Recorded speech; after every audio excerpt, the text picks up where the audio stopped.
সবাই কি শুনতে পাচ্ছ? ওয়ালাইকুম, আশা করি সবাই ভালো আছো।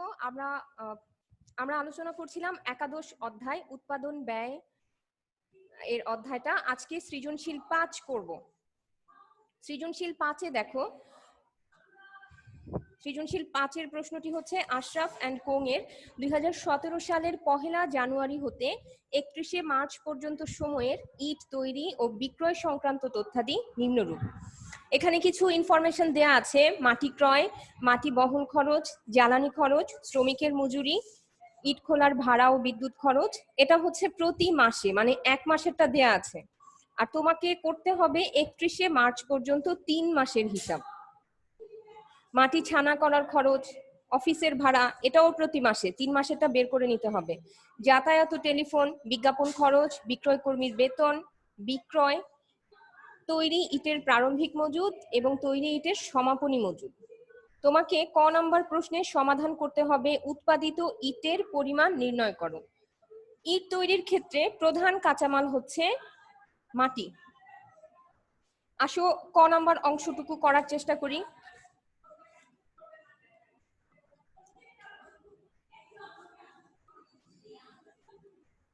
উৎপাদিত ইটের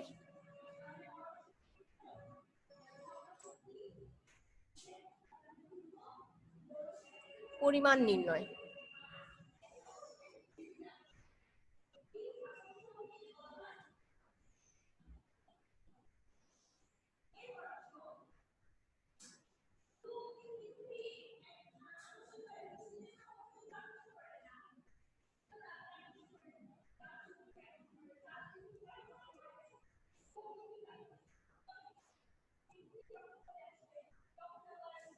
উৎপাদিত ইটের পরিমাণ নির্ণয়ের জন্য আমাকে প্রথমে নিতে হবে ইটের বিক্রয় একক। ইটের বিক্রয় একক হচ্ছে 2 লাখ। তার সঙ্গে যোগ করব তৈরি ইটের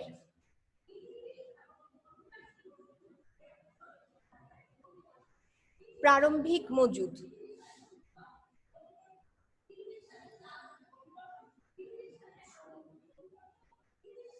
সমাধান লিখে নিবা। হ্যাঁ,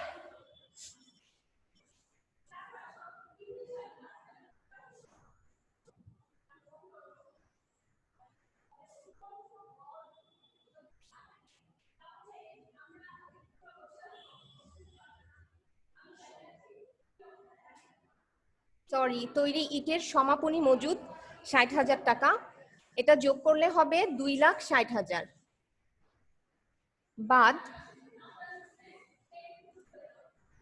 তৈরি ইটের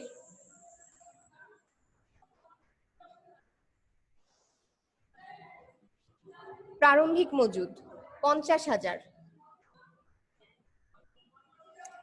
এটা যদি বাদ যায় 2,10,000।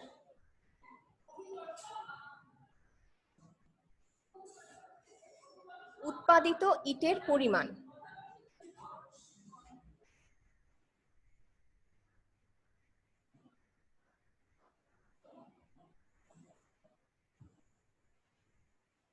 ইটের বিক্রয় একক ছিল 2 লাখ, তার সঙ্গে তৈরি ইটের সমাপনী মজুদ প্রশ্নে দেয়া আছে 60,000 একক। তার এটা যোগ হবে আর বাদ যাবে তৈরি ইটের প্রারম্ভিক মজুদ 50,000 একক। যোগ বিয়োগ করলে যেটা থাকবে সেটা হচ্ছে উৎপাদিত ইটের পরিমাণ 2,10,000 একক। টাকা না, একক। উপরেও তোমরা টাকার বদলে একক লিখলেই ঠিক হবে, অথবা কিছুই লিখো না, ফাঁকা রাখো, সেটাও চলবে।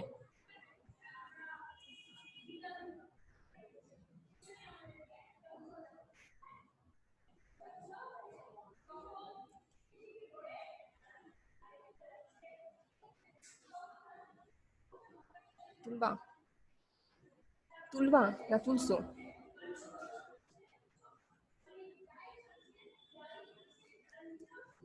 এবারে হচ্ছে খ।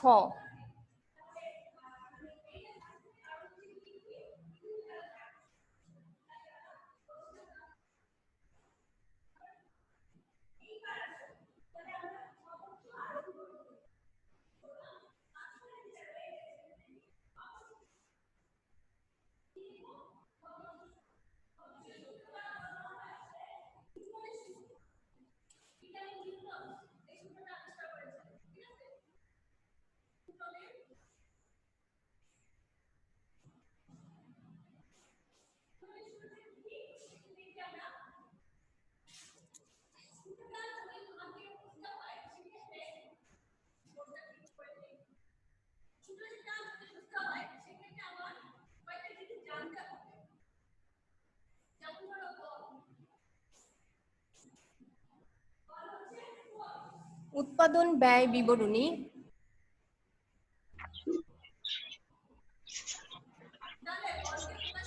31শে মার্চ 2017 সাল পর্যন্ত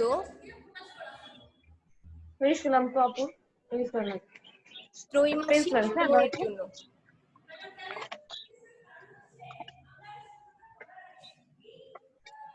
বাচ্চারা তোমরা যদি নিজেদেরকে মিউট করে রাখো, শুধু প্রশ্ন করার সময় আনমিউট করো, তাহলে ভালো হয়।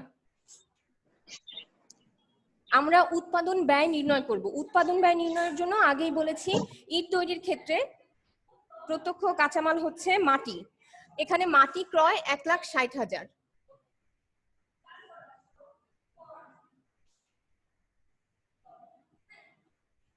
তার সঙ্গে একটা বহন খরচ আছে, মাটি বহন খরচ। মাটি বহন খরচ হচ্ছে 3 লাখ।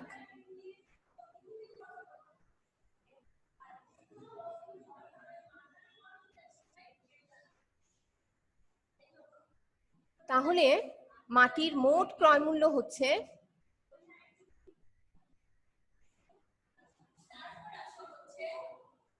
4,60,000। তার সঙ্গে যোগ করব প্রত্যক্ষ খরচ।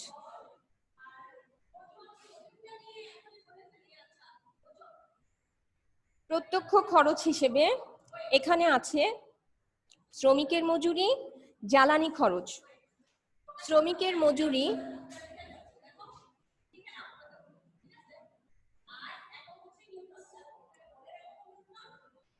1,40,000।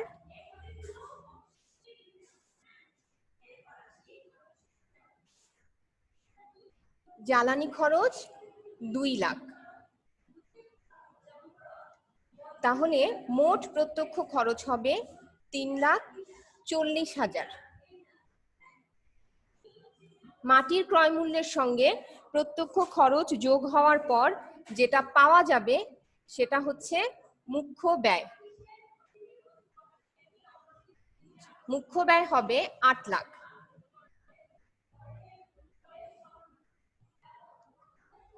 এর সঙ্গে আমরা যোগ করব কারখানা উপরিব্যয়।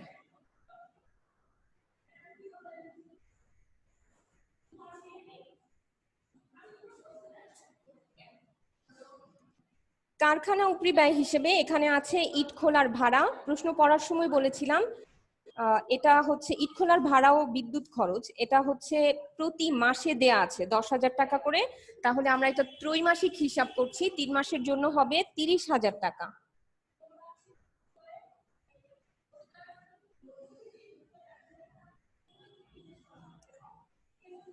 ইট খোলার ভাড়া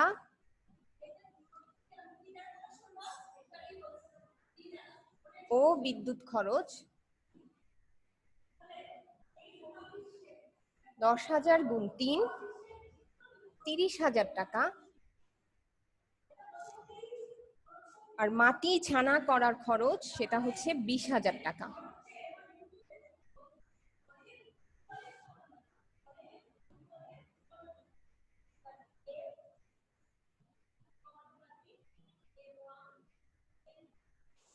তিরিশ আর 20 হচ্ছে 50,000 টাকা।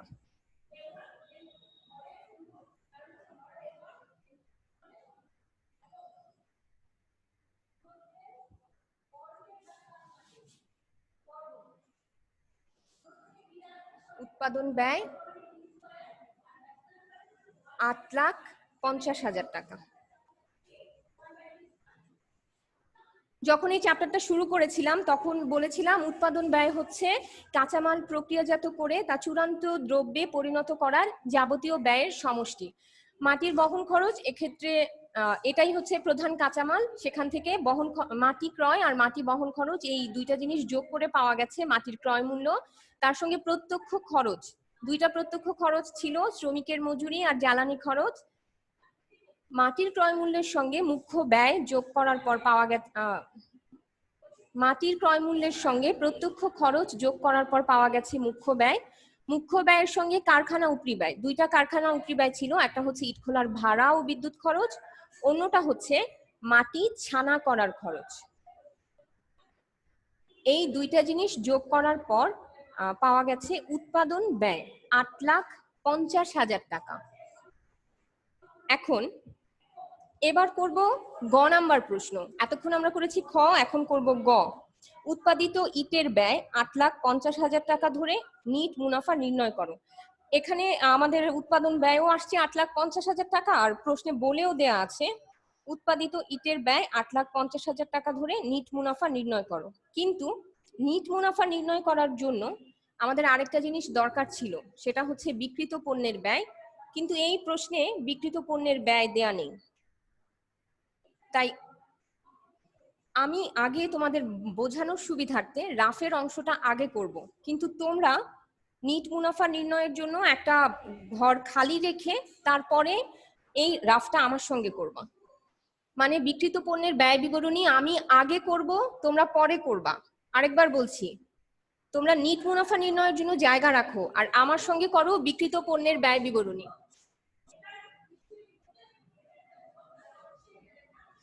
কারণ আমার একই বোর্ডে দুইটা জিনিস জায়গা করতে পারবো না, তাই আমি মুছে লিখবো। কিন্তু তোমরা তো খাতায় করতেছো, তোমরা লিখতে পারবা।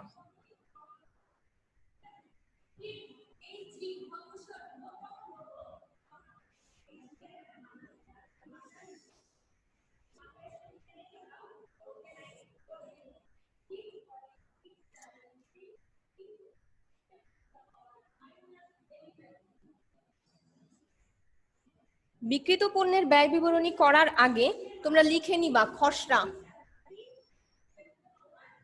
এই অঙ্কের একটাই খসড়া, একই অঙ্কে একাধিক খসড়া দরকার হতে পারে, সেজন্য খসড়ার নাম্বার দিবা।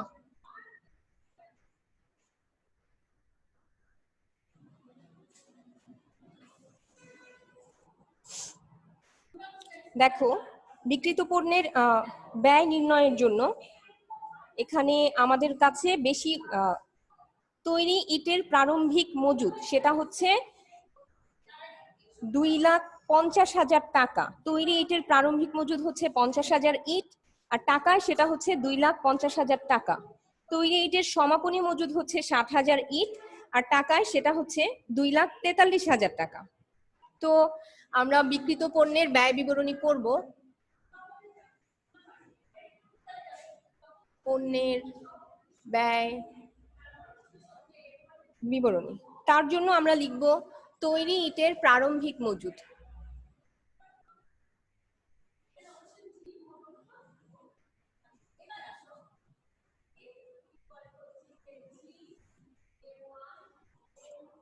তৈরি ইটের প্রারম্ভিক মজুদ হচ্ছে 2,50,000 টাকা।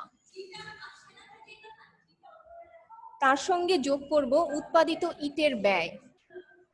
উৎপাদিত ইটের ব্যয় প্রশ্নে যেটা দেয়া আছে সেটা। এই অঙ্কে তোমার সমাধান আর প্রশ্ন একই, সব অঙ্কে এক নাও হতে পারে, তাই আবার বললাম প্রশ্নে যেটা দেওয়া থাকবে সেটা।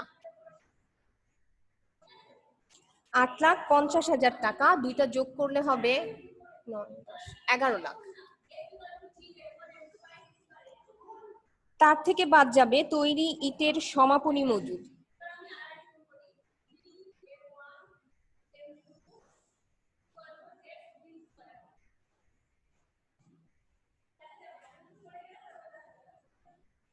তৈরি ইটের সমাপনী মজুদ হচ্ছে 2,43,000 টাকা।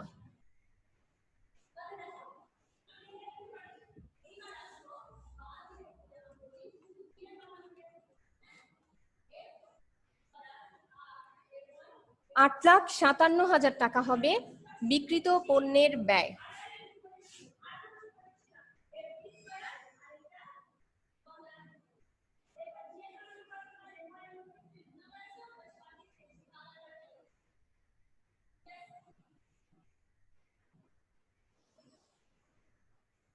তৈরি ইটের প্রারম্ভিক মজুদ, তার সঙ্গে উৎপাদিত ইটের ব্যয় বাদ তৈরি ইটের সমাপনী মজুদ। আবারও বলছি, উৎপাদিত ইটের ব্যয় আমি নিয়েছি যেটা প্রশ্নে দেয়া ছিল সেটা 8,57,000 টাকা। এটা অঙ্কের কোনো অংশ নয়, আমাদের বিক্রিত পণ্যের ব্যয় দরকার, তাই শুধুমাত্র এটা রাফ হিসেবে করে নিয়েছি। এবার গ নাম্বার করি, খসড়া কাটা।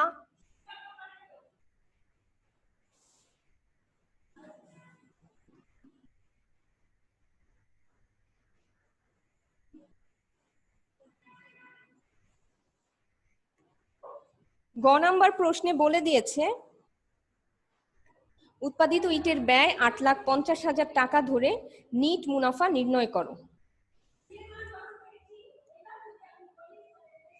তো সেজন্য আমরা করব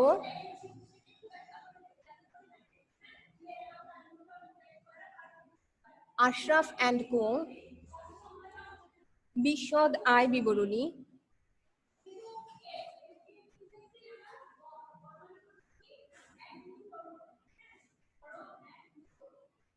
একত্রিশে মার্চ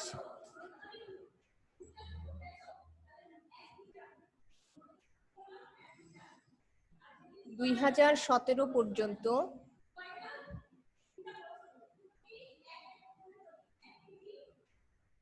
ত্রৈমাসিক সময়ের জন্য।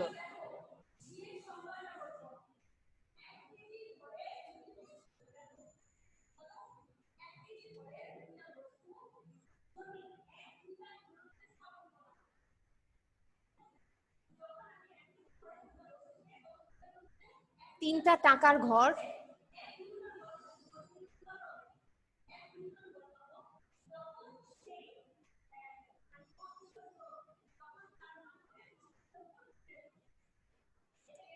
বিশদ আয় বিবরণীর প্রথমেই আসবে বিক্রয়। এই অঙ্কের বিক্রয় হচ্ছে 16 লাখ টাকা। তার থেকে বাদ দিব বিক্রিত পণ্যের ব্যয়।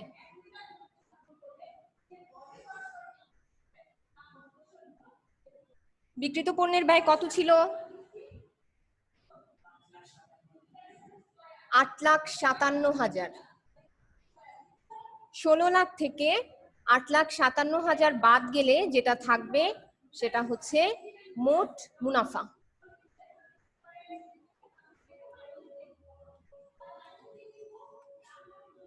$7,43,000।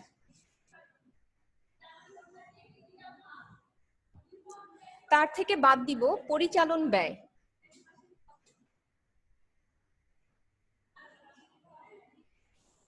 যেহেতু আমরা নিট মুনাফা বের করব, নিট মুনাফা অবশ্যই বিক্রয় থেকে বের করতে হবে। আর পরিচালন ব্যয় এক্ষেত্রে আসবে প্রশাসনিক উপরি ব্যয় আর বিক্রয় উপরি ব্যয়, দুই ধরনের উপরি ব্যয়।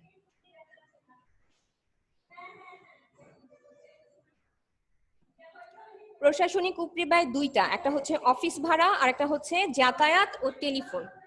তো প্রথমেই দেখে নেই অফিস ভাড়া। আগেই বলেছিলাম ওটা ছিল প্রতি মাসের জন্য দেয়া, তো 12,000 গুণ 3। আর যাতায়াত ও টেলিফোন হচ্ছে 14,000 টাকা।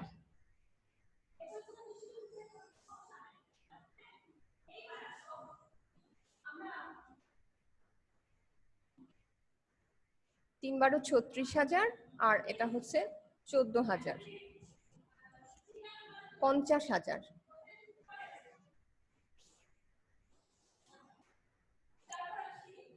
প্রশাসনিক উপরি ব্যয়, তার সঙ্গে থাকবে বিক্রয় উপরি ব্যয়।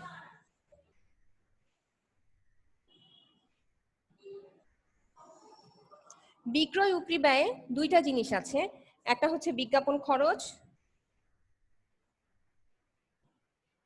দ্বিতীয়টা হচ্ছে বিক্রয় কর্মীর বেতন।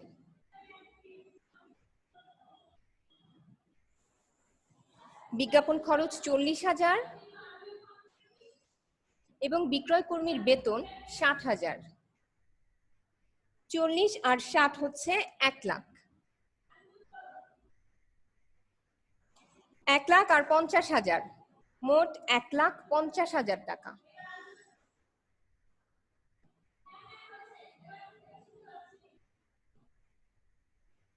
$7,43,000 টাকা থেকে 1,50,000 টাকা বাদ দিলে যেটা পাওয়া যাবে সেটাই হচ্ছে এই অঙ্কের ক্ষেত্রে নিট মুনাফা।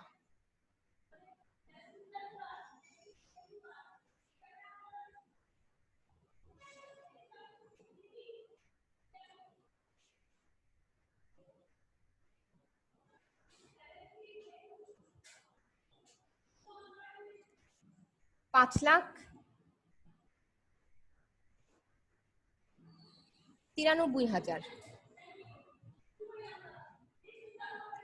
এবং অবশ্যই লিখতে হবে নিট মুনাফা।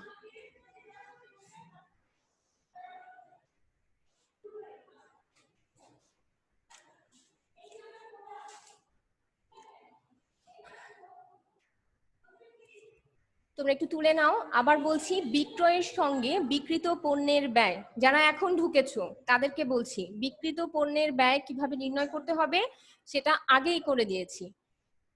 বিক্রয় থেকে বিক্রিত পণ্যের ব্যয় বাদ দিলে পাওয়া যাবে, বিক্রয় থেকে বিক্রিত পণ্যের ব্যয় বাদ দিলে পাওয়া যাবে মোট মুনাফা। মোট মুনাফা থেকে বাদ দিতে হবে পরিচালন ব্যয়। পরিচালন ব্যয় এখানে দুই ধরনের, একটা হচ্ছে প্রশাসনিক উপরি ব্যয়, অপরটা হচ্ছে বিক্রয় উপরি ব্যয়। প্রশাসনিক উপরি ব্যয়ের দুইটা আইটেম আছে, একটা হচ্ছে অফিস ভাড়া, দ্বিতীয়টা হচ্ছে যাতায়াত ও টেলিফোন খরচ। যাতায়াত ও টেলিফোন খরচের পাশে প্রশ্নে কিছুই বলা নেই, তাই ধরে নিতে হবে এটাই 3 মাসের খরচ, কিন্তু অফিস ভাড়ার পাশে প্রতি মাসে লেখা আছে, তাই সেটাকে 3 দিয়ে গুণ করতে হবে। বিক্রয় উপরি ব্যয়ে বিজ্ঞাপন খরচ 40,000 টাকা, বিক্রয় কর্মীর বেতন 60,000 টাকা। প্রশাসনিক উপরি ব্যয় আর বিক্রয় উপরি ব্যয় যোগ করলে পাওয়া যায় 1,50,000 টাকা। মোট মুনাফা থেকে পরিচালন ব্যয় বাদ দেওয়ার পর পাওয়া যাচ্ছে নিট মুনাফা। তোমাদের পরীক্ষার প্রশ্নে মোটামুটি এই ধরনের অঙ্কই আসবে। তোমাদের হোমওয়ার্ক থাকবে সৃজনশীল 4। সৃজনশীল 4 একটু দেখে নাও। এটা ছিল ইট তৈরি। ইট তৈরির জন্য প্রধান কাঁচামাল ছিল মাটি। আর আমরা 4-এ করব একটা গার্মেন্টস এর হিসাব। সোনালী গার্মেন্টস 2017 সালের 1 মে হতে 31 মে পর্যন্ত মোট 30 লাখ টাকার শার্ট বিক্রি করে। শার্ট, তার মানে শার্টের বিক্রয় মূল্য হচ্ছে 30 লাখ টাকা। কাপড় ছিল 4,20,000 টাকা, বোতাম ও অন্যান্য সামগ্রী ছিল 42,000 টাকা, অব্যবহৃত কাপড় 65,000 টাকা, তৈরি শার্টের প্রারম্ভিক মজুদ 1,45,000 টাকা, শ্রমিকদের মোট মজুরি 12 লাখ টাকা, কারখানার আনুষঙ্গিক খরচ 52,000 টাকা, টেলিফোন ও বিদ্যুৎ বিল 9,000 টাকা, পরিবহন খরচ 11,500 টাকা, প্রারম্ভিক চলতি কার্য 72,000 টাকা, তৈরি শার্টের সমাপনী মজুদ 1,05,000 টাকা, শোরুম ভাড়া, অফিস ভাড়া, বিক্রয় কর্মীর কমিশন, এগুলা সবই হচ্ছে পরিচালন ব্যয় আর উপরি ব্যয়ের অন্তর্ভুক্ত। এই পরের 3টা শোরুম ভাড়া থেকে বিক্রয় কর্মীর কমিশন পর্যন্ত।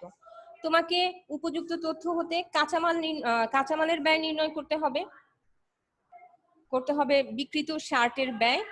আর আমরা 5 নম্বর অঙ্কে বিক্রিত পণ্যের ব্যয় নিজেরা নির্ণয় করে নিয়েছিলাম, কিন্তু এখানে বলে দেয়া আছে বিক্রিত পণ্যের ব্যয় 18,50,000 টাকা ধরে মুনাফা বা ক্ষতি নির্ণয় করো। তার মানে আমরা যে রাফটা করেছি বিক্রিত পণ্যের ব্যয়ের, সেটা 4 নম্বর অঙ্কের ক্ষেত্রে তোমাদের দরকার হবে না। তোমাদের জন্য হোমওয়ার্ক থাকবে 4। আরেকটা জিনিস দেখো,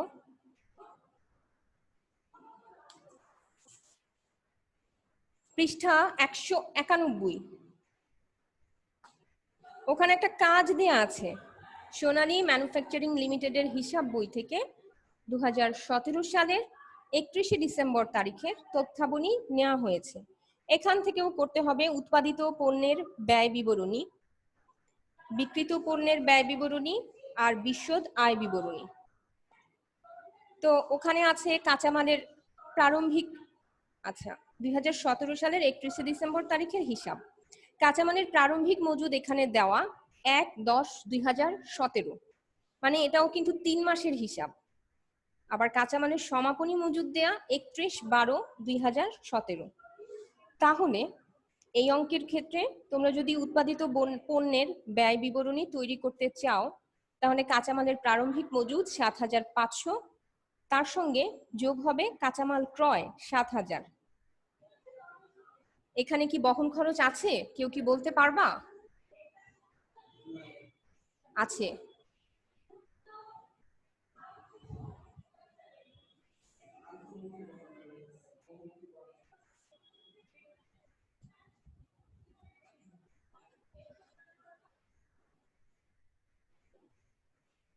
জাফরিন, তুমি যদি ক্লাস 9-এর জাফরিন হয়ে থাকো তাহলে এটা 10-এর ক্লাস, তুমি তার পরের ক্লাসে ঢুকবা। ম্যাডাম আমাদের ক্লাসে কোনো জাফরিন নাই 10-এর। একটা জাফরিনকে আমি এখনো দেখছি, সে যদি 9 এর জাফরিন হও তাহলে বের হয়ে যাও। মিস বলেন। মিস মিস আমাদের রুটিন এ তো এটা 9 এর ক্লাস, পরের ক্লাস 10 এর। না, এটা আসলে 10 এর ক্লাস, পরের ক্লাসটা 9 এর, যেটাতে তুমি ঢুকবা। কিন্তু মিস রুটিন এ তো ভুল দেওয়া। সেজন্যই আমি তোমাকে কয়েকদিন ধরেই দেখতেছি, কিন্তু বলতে পারতেছিলাম না। তুমি করতে পারো, বাট এই চ্যাপ্টারটা তুমি বুঝবা না, তোমার পরেরটা দরকার। ঠিক আছে মিস। যেটা আন্তঃমুখী বহন খরচ, সেটা কোন ধরনের বহন? ক্রয় পরিবহন না বিক্রয় পরিবহন, সেটা বলো। ক্রয় পরিবহন, তাহলে এখানে তো সেটাই আসবে। কাঁচামালের মজুদ, তার সঙ্গে যোগ হবে কাঁচামাল ক্রয়, আর হচ্ছে আন্তঃমুখী বহন খরচ। এই তিনটা যোগ করলে পাওয়া যাবে ব্যবহার উপযোগী কাঁচামাল, সেটা থেকে বাদ দিতে হবে কাঁচামালের সমাপনী মজুদ, তাহলে পাওয়া যাবে ব্যবহৃত কাঁচামালের খরচ। এর সঙ্গে প্রত্যক্ষ মজুরি যোগ হবে, আর অন্যান্য যদি কোনো প্রত্যক্ষ খরচ থাকে, নাই, প্রত্যক্ষ মজুরি যোগ হবে। অন্যান্য প্রত্যক্ষ খরচ যদি না থাকে তাহলে পাওয়া যাবে মুখ্য ব্যয়, তার সঙ্গে কারখানা উপরি ব্যয়গুলো যোগ হবে। কারখানা উপরি ব্যয় যোগ হওয়ার পর পাওয়া যাবে উৎপাদন ব্যয়। উৎপাদন ব্যয়ের সঙ্গে চলতি কার্যের প্রারম্ভিক মজুদ মানে 2800 টাকা যোগ হবে, তার থেকে বাদ যাবে চলতি কার্যের সমাপনী মজুদ 3600 টাকা। বের হবে উৎপাদিত পণ্যের ব্যয়, যেটা তোমার উৎপাদন ব্যয় বিবরণীর কাজ শেষ হবে। তারপর করবা বিক্রিত পণ্যের ব্যয় বিবরণী। বিক্রিত পণ্যের ব্যয় বিবরণীর জন্য প্রথমেই দরকার হবে উৎপাদিত পণ্যের প্রারম্ভিক মজুদ।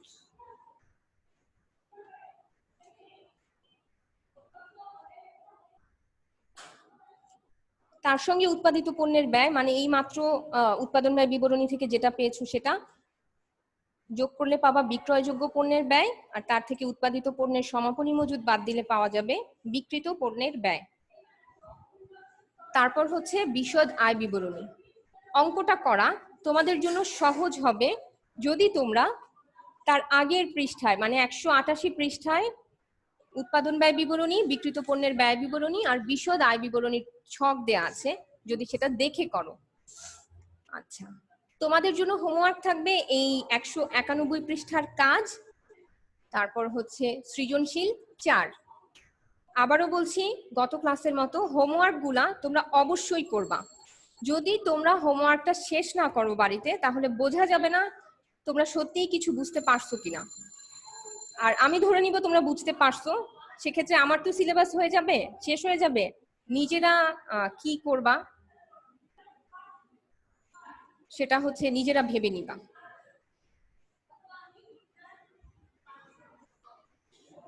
আগামী ক্লাসে তোমাদেরকে পড়াবো দ্বাদশ অধ্যায় পারিবারিক ও আত্মকর্মসংস্থানমূলক উদ্যোগের হিসাব। এই চ্যাপ্টারটা তোমাদেরকে কি আগে ক্লাসে করাইছিলাম? মনে পড়ে? না মিস। আপনারা কি পারবেন? দিন ইসলাম স্যার করিয়েছে, একজনের কাছ থেকে শুনলাম, তাহলে তো পারার কথা। সে কনফিডেন্ট পারবে। আগামী ক্লাসে তার জন্য একটা প্রশ্ন আনা হবে, তোমরা ক্লাস করবা আর সে পরীক্ষা দিবে। আচ্ছা, পারিবারিক ও আত্মকর্মসংস্থানমূলক উদ্যোগের হিসাব সেটাও তোমাদেরকে আগামী ক্লাসে পড়াবো। তার আগে তোমরা আমাকে একটু জানাবা যে তোমাদের কি আর্থিক অবস্থার বিবরণী এই অধ্যায়ে কোনো সমস্যা আছে। যদি তোমাদের সমস্যা থাকে সেক্ষেত্রে আমি আলোচনা করব, না হলে কিন্তু আমি চ্যাপ্টারটা স্কিপ করব।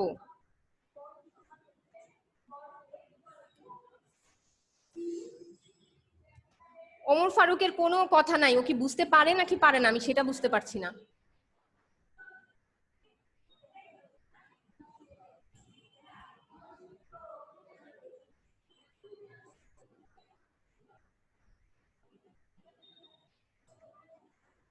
আর হইছে তো। আর্থিক অবস্থার বিবরণী তোমাদের হয়েছে? না মিস, একটু প্রবলেম আছে। এখানে এখানে কিন্তু সময় খুব কম, এই অল্প সময়ে সব কয়টা চ্যাপ্টার করতে হবে। তাহলে আমি তোমাদের আগে 12তম অধ্যায় করি। ওটা কি মেয়েদের ক্লাসে হয়েছিল? না মিস। আচ্ছা, তাহলে আগে 12 অধ্যায়, যেটা একদমই হয় নাই, সেটা করি। আর আমি যেটা বলছি 10ম অধ্যায়, এখানে আমি অনেকটাই আলোচনা করেছিলাম। আমি সমাধান করার সময় সবটা করব, কিন্তু থিওরি অংশ আলোচনা করব শুধুমাত্র অনুপাতের অংশটা, যেটা আমি ছেলেদের ক্লাসে একটা ক্লাস নিয়েছিলাম, আর মেয়েদের ক্লাসে নিতে পারছি কিনা ভালো, মেয়েদের ক্লাসে এই অংশটা নিতে পারি নাই। তাই তাদের জন্য অনুপাতের অংশটা আরেকবার রিভিশন হিসেবে থাকবে, আর সমাধানগুলো করে দিব। কিন্তু কথা হচ্ছে আপনাদের জন্য সময় কম, তাই যেটা হোমওয়ার্ক দেওয়া হয়েছে সেটা প্রপারলি ঠিকভাবে করে শেষ করবেন।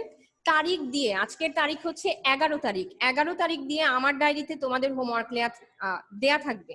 তাই তোমরাও তারিখ দিয়ে খাতায় হোমওয়ার্ক শেষ করে রাখবা, আর ছুটির পর সেটা অ্যাসাইনমেন্ট হিসেবে জমা দিবা। স্কুল খোলার পর অ্যাসাইনমেন্ট হিসেবে হোমওয়ার্ক জমা দিবা, তারপরের পরবর্তী আলোচনা করব।